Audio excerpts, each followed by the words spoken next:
Everyone, welcome back to Fake Nerds Discussions. Let's talk about that state of play. So first and foremost, shout out to Windows Central as I'm using their website to go through everything that was shown off at the state of play on February 12th. So starting off with Monster Hunter Wilds. So I first want to start off and just kind of say, like, look, I don't put too much weight into state of plays, unless they're really like more formal events. I don't expect Sony to announce anything too crazy. And obviously, like video game awards, sure, something big might be there. But I think we've gotten to like a weird spot where like people expect the craziest thing to happen at any state of play because there's been a couple of big announcements at them. I think just gonna go into these with like the lowest of expectations. And I came out of it because I brought low expectations to it with like a kind of mindset of like, that was fine, you know, it's about what I expected. Nothing too crazy, but I don't know. People are really wanting Bloodborne remastered, I think. And we got some remasters, but not Bloodborne. Unfortunately, not Bloodborne. Will we ever get Bloodborne? I don't know. But starting off with what we did get, Monster Hunter Wilds, nearly out, coming out on the 28th of February. Obviously, the beta got interrupted this last weekend because of the outage.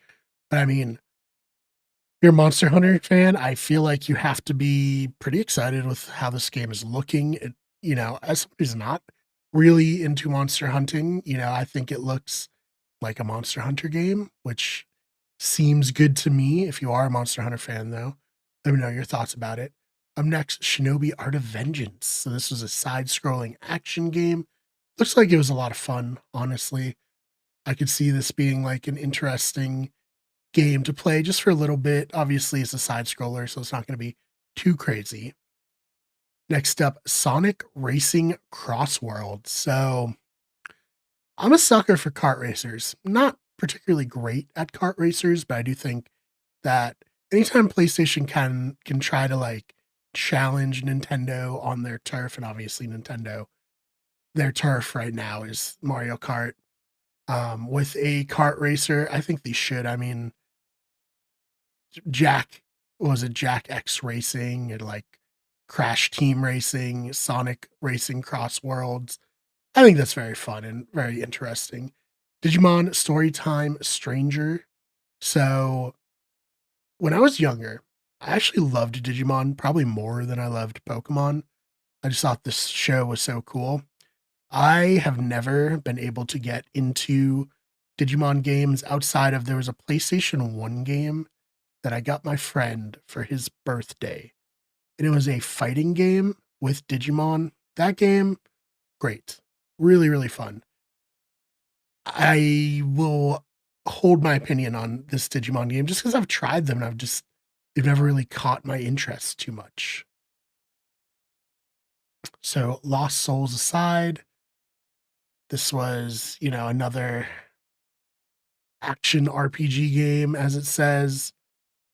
Not too exciting. I'm not a big Lost Souls person if that's a series.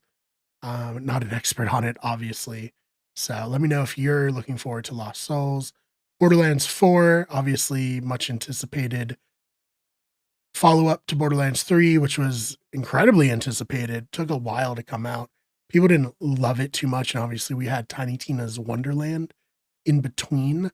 But I do think that they have a chance to kind of return to form here with Borderlands 4 based on the trailer. What do you think if you're a Borderlands fan? Let me know. Split Fiction. So this is by the people who made Way Out, which was also a co-op, I guess split screen experience. They're very interesting that that seemed like kind of an experimental game, and by all accounts, it was pretty good. So they're following it up with this Split Fiction game, which looks more sci-fi, like a little bit higher concept, but still in that genre that they were really the pioneers of. So I will be definitely keeping an eye on this one. Directive 8020. So this looks like a mixture of Alien, of The Thing, of Dead Space. but all wrapped up in a supermassive style choices matter game.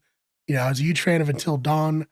I didn't play the Quarry, so I didn't hear great things about it, quite frankly. And when the remastered Until Dawn ahead of the movie, I heard that was not as great either.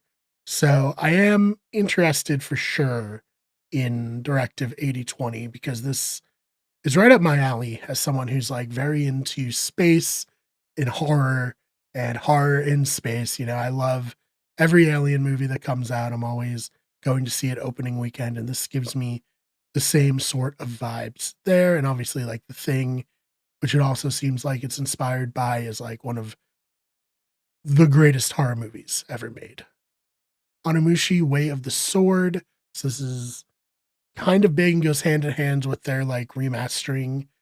I guess I don't know if remastering might be the right word, remaking HDifying Onimushi 2 for the PS4, and obviously you can play it on the PS5, but you know, I feel like it's been a while since a new Onimushi game came out. The trailer was fun, I thought, so definitely something to keep an eye on there. Metal Gear Solid Delta Snake Eater. So this is confirmation that it is real. And, you know, initially it's like Konami, Metal Gear Solid without Kojima.